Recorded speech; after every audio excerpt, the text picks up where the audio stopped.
새로운 소재들의 소리 없는 전쟁 속 1500도가 넘는 뜨거운 불 속에서 묵묵히 제 몸을 다지는 소재가 있습니다. 바로 철강입니다.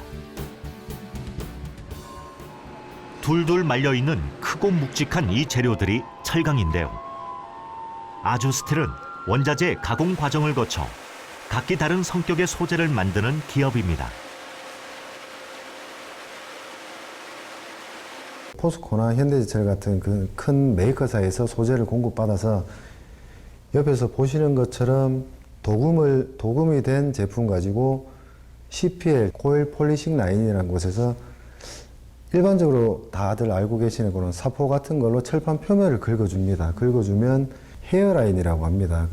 그 머리카락 모양이라고 하죠. 그래서 스크래치가 난 것처럼 이렇게 긁어주고 난 다음에 CCL이라는 그 컨티뉴어스 코팅 라인, 그 칼라 코팅을 하는 그 라인에서 그 마지막으로 색상을 입히게 됩니다. 이렇게 기본 공정을 거친 소재들은 어디에 사용될까요? 아주스틸의 철강 소재가 가장 많이 활용되고 있는 곳은 가전 분야입니다. 블랭킹이라고 하는 이 공정은 커다란 철강 판넬에 쉽게 말해 구멍을 뚫어주는 건데요. TV 베젤에 사용되는 소재를 생산하는 공정입니다. 지금 보시는 바와 같이 저희가 창틀로 만든 소재를 프레스 성형을 하게 되면 이 부위들이 이런 식으로 테두리 형태의 베젤로 구현이 될 수 있게 됩니다. 지난해 가전제품 납품액만 약 5,100억 원. 2020년에는 5,400억 원의 매출을 올릴 것으로 예상된다고 합니다. 지난 1995년 시작돼 20억 원 정도의 매출액이 이렇게 성장할 수 있었던 데는 영상 가전의 태동이 큰 영향을 미친 겁니다.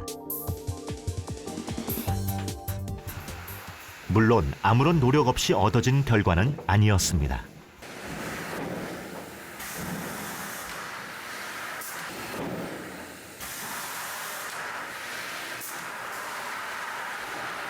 기존에는 저희가 베젤의 특성상 테두리만 사용이 되고 내측은 폐기가 되어 있었는데요.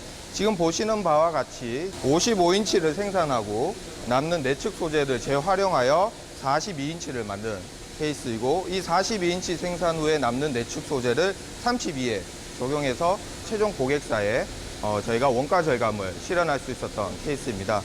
큰 텔레비전의 테두리를 사용하고 남은 부분에 다시 구멍을 뚫어 작은 크기의 텔레비전 프레임으로 활용한다는 건데요. 바로 여기에 아주스틸의 아이디어가 있었던 겁니다. 당시에 TV 제품에 대한 고급화, 그다음에 차별화에 대한 또 니즈가 있었고, 그와 동시에 또 원가 경쟁력에 대한 또 확보에 대한 니즈가 동시에 같이 있었습니다.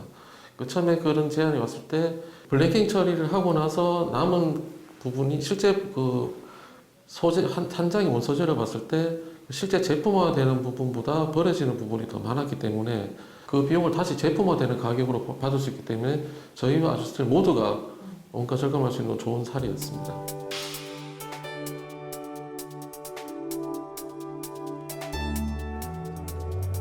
고객사의 아이디어를 전달하기 위한 회의는 오늘도 계속되고 있는데요. 지금 보시는 것 같이 글라스는 아주 높은 성형성이 나옵니다. 페트 필름 올리면은 이 정도의 성형성이 나오고요. 그리고 일반 페트를 제거했을 때는 성형성이 전혀 안 나오고 있고요. 조정이 가능한가요? 원하는 두께대로 두꺼워지면 두꺼워질수록 성형성은 점점 더 이제 안 좋아지는 쪽으로 얇으면 얇을수록 가져갑니다. 엘리베이터 고객사의 22년도 모델에 대해서 어떤 타입으로 제안을 할지 그 부분에 대해서 회의를 했습니다. 사실 컨셉과 디자인과 기능성이 항상 부합이 되지 않을 경우가 많아요. 그럴 때 다양한 그런 외부 소재들과의 저희 칼라 강판의 결합을 많이 연구하고 있고요. 이를 토대로 저희가 이제 결론을 도출해서 고객사한테 제안을 하는 경우가 굉장히 많습니다. 접착제에다가 약간의 펄을 넣어 각 부서 간 회의를 통해 얻어지는 아이디어가 고객사 제품의 가치 창출과 비용 절감으로 이어지는 건데요. 이것이 바로 철강 기업으로서 아주스틸이 갖춘 또 하나의 경쟁력입니다. PET로 가는 게 가장 좋을 것 같다. 네, 맞습니다. 이쪽으로 왔을 때 그 내면서 이쪽으로 통보 오시죠.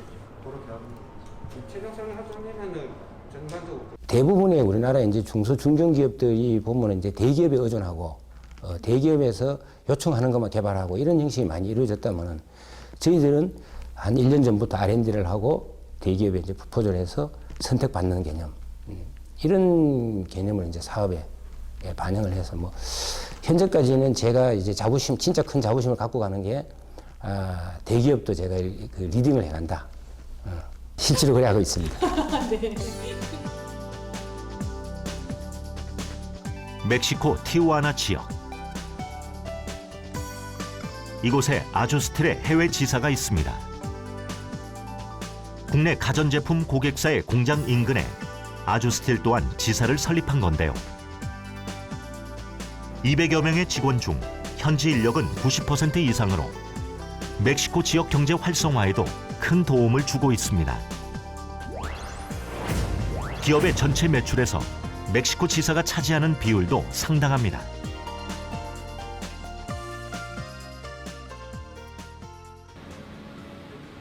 국내 대형 제철사에서 개발한 녹슬지 않는 철은 반영구적으로 사용이 가능하지만 물성이 달라 구부리거나 틀을 잡기가 어려운데 아주스틸은 바로 그 기술을 갖고 있습니다. 도금 과정을 거쳐 만들어진 다양한 형태의 파이프는 부식되기 쉬운 태양광 설비 부품과 농사시설로 사용되고 있습니다. 2개의 철강 파이프를 기계 안에 넣어줍니다. 과연 어떤 실험일까요? 이 장비 같은 경우에는 제품의 그 내식성을 테스트하는 장비입니다.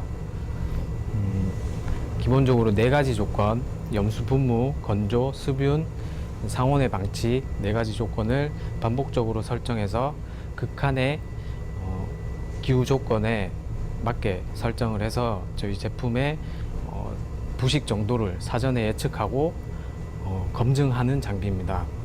일단 기본적으로 짧게는 3주에서 길게는 석 달까지 테스트를 진행했고요. 요거 같은 경우에는 저희가 한 3주 정도 들어갔다가 나온 결과물입니다. 이렇듯 철강 소재의 단점을 극복하기 위한 노력들은 계속되어 오고 있는데요. 그 철강 표면에 도금이나 코팅을 해서 그래서 이제 내식성을 좀 갖도록 하는 그런 방법이 있습니다. 그래서 그런 방법을 하면 일단 가장 약점이라 할 수 있는 녹스는 그런 부분은 많이 해소가 되고요.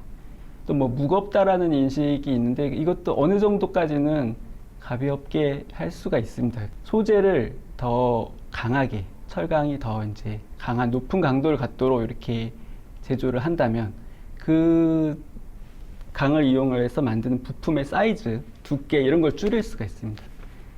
공장 한켠 커다란 잉크통이 눈에 띕니다. 우리가 알고 있는 프린터와 똑같은 기기도 보이는데요. 잠시 후 강판에 다양한 그림들이 인쇄되어 나옵니다. 이것은 디지털 프린팅 기술로 철판에 어떤 이미지든 프린트할 수 있는데 이미지의 선명도는 실사와 구분이 되지 않을 정도입니다.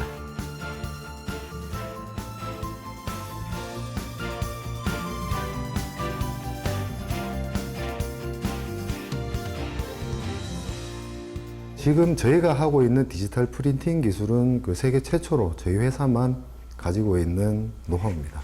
일반적인 벽체나 타일들이 많은데 그 욕실이나 뭐 그런 쪽에도 이쪽에도 철을 써보면 좋지 않을까라는 발상에서 그 타일 쪽으로 프린팅을 해보고 어디부터 어디까지 구현이 가능할까요?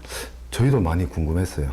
궁금했는데 실제로 그 저희 직원들 중에 그 결혼식 날 그 사진을 저희가 이 기술로 인하여서 전시한 적이 있어요. 그래서 다른 그 외부에서 오시는 분들도 그냥 일반적인 그냥 액자인 줄 안 거였어요. 그래서 사진 인화까지도 충분히 구현이 다 가능하다 이렇게 보시면 됩니다. 튼튼하고 강한 철강 소재에 아름다움이 더해졌습니다.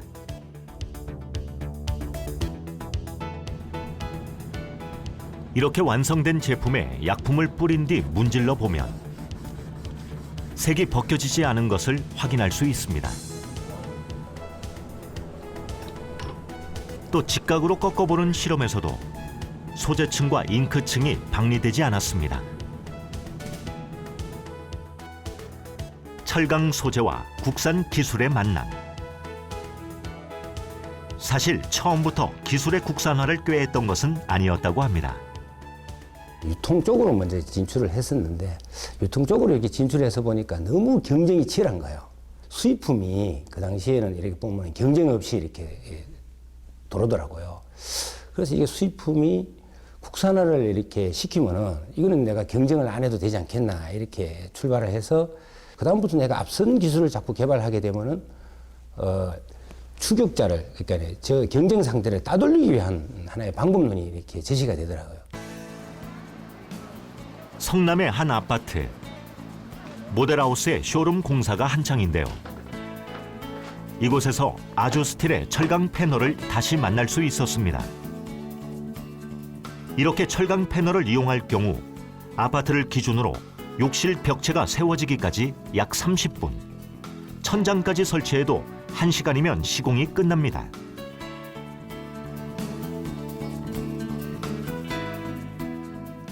기존 습식 공법 대비 70% 정도 기간이 절감된다고 합니다.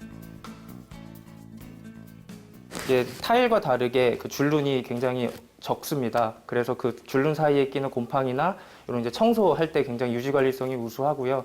그리고 이걸 이제 철제를 사용하다 보니까 액세서리 같은 경우에는 자석을 사용해서 편하게 부착하고 띄면서 청소할 때는 띄어서 청소하고 또 필요할 때는 부착하고 또 연령층에 따라서 위치 조절이나 높이 조절도 다 가능하고요. 또한 이제 화재에 강하다 보니까 기존에 이제 그 저희가 사용하는 벽지 이런 부분보다도 훨씬 강한 소재이기 때문에 건축 내장재로서 활용성이 더 높을 것으로 예상은 됩니다. 아직까지 건물 일부에만 시공되고 있지만 철강 소재의 장점이 가장 부각되는 곳은 건축 현장이라고 할 수 있습니다. 일본에서는 내진과 화재에 강한 철강 소재의 활용이 일반적인데요. 우리나라 또한 더 이상 지진 안전지대가 아닌 만큼 전문가들은 건축 소재로서 철강이 주목받을 것으로 예상하고 있습니다. 근데 내진 특성이라 하면 지진 났을 때 얘가 좀 혹시라도 건물이 약간 휘일지는 몰라도 그러니까 그 철골 자체가 약간 변형을 혹시 받더라도 부러지진 않게끔 그렇게 하는 쪽으로 개발이 되고 있고요. 재난 재해 같은 게 자꾸 부각이 되고 있기 때문에 스틸하우스 같은 것도 이제 점점 많이 쓰일 가능성이 있다라고 생각은 하고요. 철강을 100% 대체할 수 있는 다른 소재가 없다. 철의 변신은 계속된다. 끝이 없다. 이 헤드램프는 눈부신 대상을 만나면 그 부분만 LED를 끄고 나머지는 유지하여 운전자가 최적의 시야를 확보할 수 있도록 도와줍니다.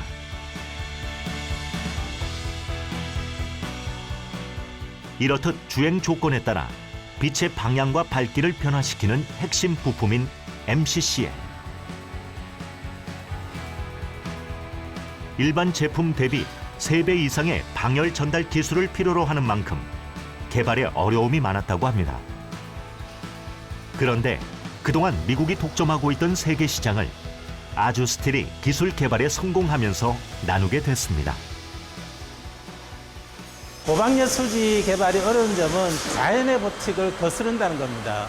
우리가 구현해야 될 거는 고방열, 열이 빨리 나가도록 접착제를 개발을 해야 되는데 실제로 자연에 존재하는 물질은 열이 빨리 빠져나오면 전기도 잘 통합니다. 근데 우리가 원하는 거는 열이 빨리 빠져나가면서 전기가 안 통하는 물질을 개발하는 것이 관건이었습니다. 예를 들어서 플라스틱 제품은 열 전도율이 숫자를 표시하면 0.4W밖에 안 됩니다. 근데 우리 제품을 쓰게 되면 200W, 300W까지 구현이 가능하기 때문에 비교의 대상이 될 수는 없습니다. 때론 우리 삶의 가장 바깥에서, 때론 안쪽에서 철강은 더욱 강하고 빛나게 그 가치를 더할 것입니다.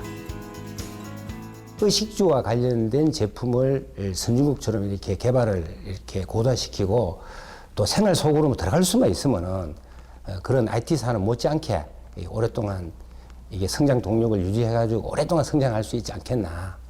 저는 그렇게 생각하고 있습니다. 대기업도 제가 그 리딩을 해간다. 대기업을 내가 리딩해 나간다. 근데 괜찮겠죠? 대기업들이 괜찮습니다. 봤을 때. 실제로 그래 하고 있습니다. 네.